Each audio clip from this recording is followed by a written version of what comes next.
안녕하세요. 부산부동산 스타트입니다. 7월 4일 1일 브리핑 해보도록 하겠습니다. 동네 레미안 아이파크 한창 때는 호가가 15억까지 갔었어요. 지금은 현재 가격은 7.7억. 제가 혹시나 싶어서 확인해 보니까 모두 다 중개 거래더라고요. 분양가가 대략 한 5억 5천 정도로 잡았을 때 이 프리미엄이 얼마입니까? 호가 기준으로 프리미엄이 도대체 얼마란 말입니까? 근데 실거래가와 생각해보면 프리미엄 호가는 사실 별로 그렇게 크게 의미는 있지는 않습니다. 뭐 프리미엄이 뭐 10장이 붙었건 어떻게 됐건 이때도 부동산은 누군가는 무조건 우상향이라고 사라고 이야기했을지도 모르겠네요. 1분기 주택 구입 부담 지수가 발표되었습니다. 전분기에는 떨어지긴 했지만 83.2, 한창 때는 거의 90 수준까지 갔던 것이 조금 떨어지고 이번에는 더 많이 떨어져서 75.2까지 떨어졌어요. 근데 여기 추세선을 따라가다 보면은 지금 아직 추세선 위에 있다는 부분, 집 사기에 완전히 부담 없는 그런 시절은 아니다 라는 그 정도 시사점 정도로만 확인해 보시면 되겠고요. 이 회색선의 대구의 선을 따라가다 보면 요 어느 정도 기준선 아래에 지금 있습니다. 물론 이것이 바닥인지는 아무도 알 수가 없습니다. 근데 지금 바닥인 것처럼 확정적으로 이야기하면서 사라고 이야기하시는 분들, 아직 가보지 않은 미래에 대해서 단정적으로 이야기할 필요는 없을 것 같습니다. 아직까지 부산도 균형점 아래로 내려올 가능성도 일단은 열어놓고 생각하자. 요거 제가 시뮬레이션 하면서 했던 요런 자료들, 기간 자료를 가지고 옵니다. 한국은행 자료와 한국부동산원의 중위주택 가격. 근데 중위주택 가격이 좀 특이한 게 4억 7,700으로 되어 있어요. 4억 7,700으로. 그러면 소득이 500만 원 수준이던 소득이 700만 원으로 뛰었다는 이런 산출 결과가 나오는데 이건 뭔가 좀 잘못된 것 같아요. 물론 요거 수치를 산출할 때는 집 가격의 거의 절반 정도를 대출 받아서 집을 산다고 가정했을 때 그 부담 정도를 말하는 건데요. 그래서 제가 중위주택 가격은 고점 대비 부산은 마이너스 28% 정도 느낌 난다. 그래서 21년 3억 8천 수준이던 가격을 집값을 3억 2천만 원 정도 수준으로 넣어 보니까 소득이 다시 500만 원 수준으로 바뀌더라고요. 그래서 제가 봤을 때 이 중위주택 가격이 뭔가 조금 차이가 있는 것 같습니다. 아무튼 집 사기 완전 좋은 시기는 아니다. 그래서 제가 뭐 집을 사기 시작해야 되는 시기나 아니면 매수할 수 있는 적기나 이런 것들을 봤을 때 집값이 조금 더 떨어졌을 때, 조금 대출을 덜 내도 될 때, 그리고 주택 구입 부담 지수는 시작 시기는 78.4라고 해놨었네요. 예전에 만들 때 78.4. 제가 시작 시기는 70 얼마라고 했는데 요 수치 지금 수치랑 좀 비슷한 그런 정도 수준. 매수 적기인지 그게 뭐 그 부분은 여러분들이 판단을 해보시면 될 것 같습니다. 여러분들은 이런 욕들을 매일 본다면은 야 이거 계속 하고 싶은 생각 들겠습니까? 제가 이거 유튜브 영상 뭐 제작해가지고 구독자 10,000명이지만 조회수 2,000 정도 나오면은 제가 한 달 동안 이거 계속 생각하고 어떤 분야에 대해서 알려드릴까 이 연구하고 이거 다 하는 것보다 아무 생각 없이 마음을 비우고 어디 마늘밭에 가가지고 하루 일당 받는 게 더 나은 것 같아요. 그래서 제가 내 이대로는 못하겠다. 이대로 내가 무슨 뭐 돈을 뭐 수억 벌려고 해서 그렇습니까? 그래서 영상이 당분간 좀 안 올라갈 수도 있습니다. 좀 안 올라가고 그냥 자료 데이터는 계속 누적해 놔야 되기 때문에 간략하게 영상을 찍어서 멤버십 뭐 장살락 하는 거 아닙니다. 멤버십도 이거 뭐 1,900원짜리인가? 제가 얼마 만들어놨는지도 모르겠네요. 아무튼 뭐 필요하신 분들은 하시면 되겠고 아니면 나중에 영상을 일단은 뭐 다 올려놓기는 데이터는 계속 생성해 놔야 되기 때문에 나중에 참고할 수 있도록 해놨다가 나중에 다시 또 멘탈이 돌아오면은 다시 공개로 바꾸든지 그렇게 해야 되겠습니다. 네, 동네 레미안 아이파크 이 자료를 한번 잠깐 살펴봤는데요. 최고 가격대는 한 12억까지 거래되었었습니다. 지금 가격은 뭐 7.7억. 물론 지나치게 낮은 이런 것들도 참고할 건 아니죠. 네. 어느 정도 보면은 호가 기준으로 한 7억 7천까지 이 정도 수준까지 매물도 나오고 실제 거래도 이루어지고 있습니다. 요거는 부동산 지인이라는 사이트인데요. 동네레미안 아이파크 34평형 기준으로 가장 많은 세대를 구성했던 곳. 요곳에 가장 높았던 호가를 제가 찾아보니까 여기 15억 되는 매물이 있어요. 그거 제외하고도 기준이 12.5억에 맞춰져 있습니다. 12.5억. 프리미엄 기준으로 하면 프리미엄 한 7억 정도. 이런 매물들이 계속 나와 있다라는 거죠. 호가 기준. 네, 물론 호가 기준입니다. 근데 막상 실거래가 터져 나오니까 가격은 7억대에서 많으면 9억대 정도 수준까지. 7억대에서 9억대 정도 수준까지 가격이 떨어지니까 호가도 천장이 어딘지 모르던 그 호가도 같이 실거래가에 맞춰서 가격이 같이 내려오고 있죠. 물론 전세 가격만 금리가 낮아서 전세 가격이 정말 7억 8억 한다면은 매매 가격이 15억 16억 하겠지만 지금 전세가 실제 이루어지고 있는 가격은 얼마인가요? 4억대? 네, 4억 정도의 전세가가 형성되니까 매매 가격은 한 8억 정도로 형성되고 있는 이런 모습입니다. 매도 물량 일주일 전 대비해서 1% 정도 감소했어요. 이제 계속 증가만 해왔었거든요. 전주 같은 날과 비교해 봤을 때 계속 늘었는데 이것이 과연 전세자금 대출 DSR 무력화. 사실상 이 중요하다는 이 DSR 비율 40%.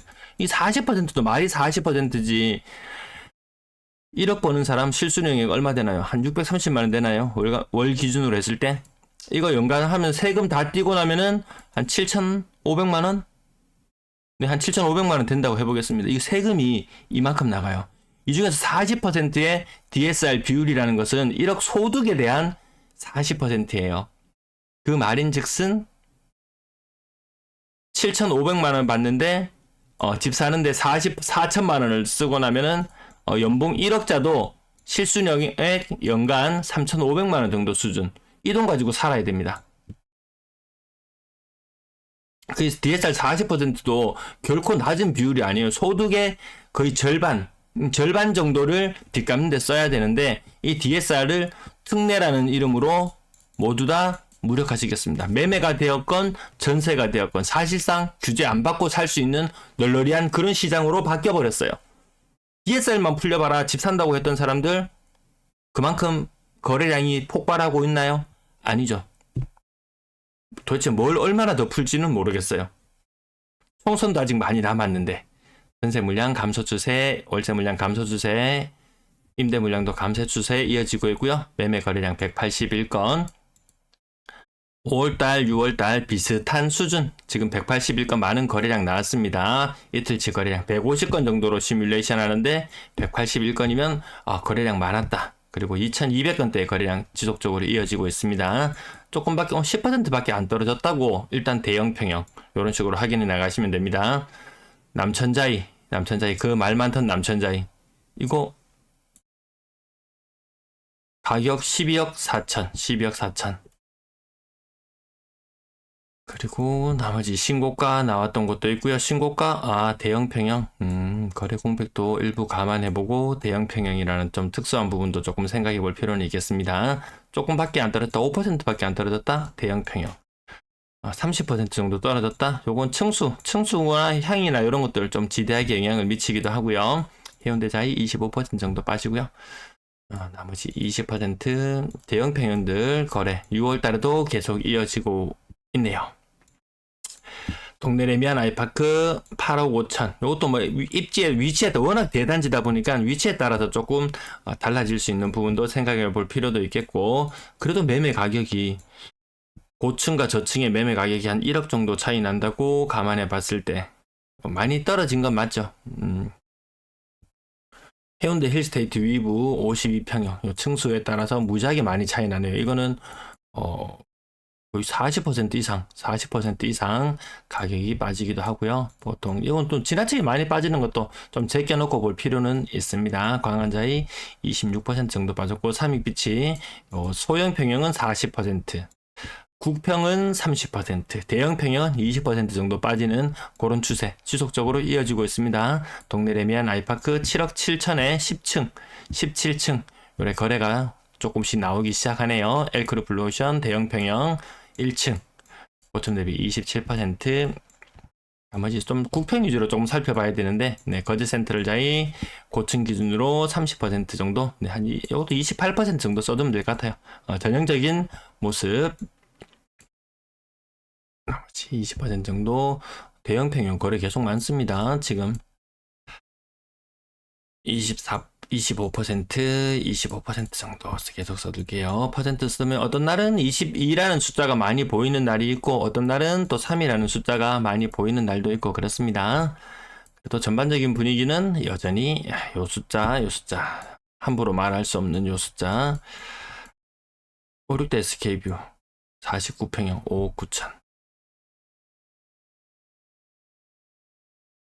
대형 평형 거래가 6월달에 계속 끊임없이 이어지고 있습니다.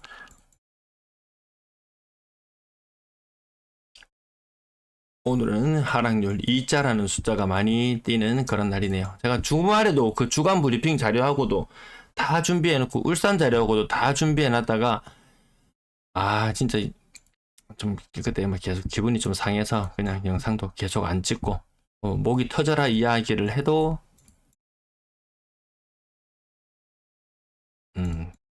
돌아오는 건 감사하다는 이야기가 사실 99%. 근데 1% 때문에 이 1%좀 악의적인 그런 글들 때문에 좀 이 멘탈이 나가더라고요.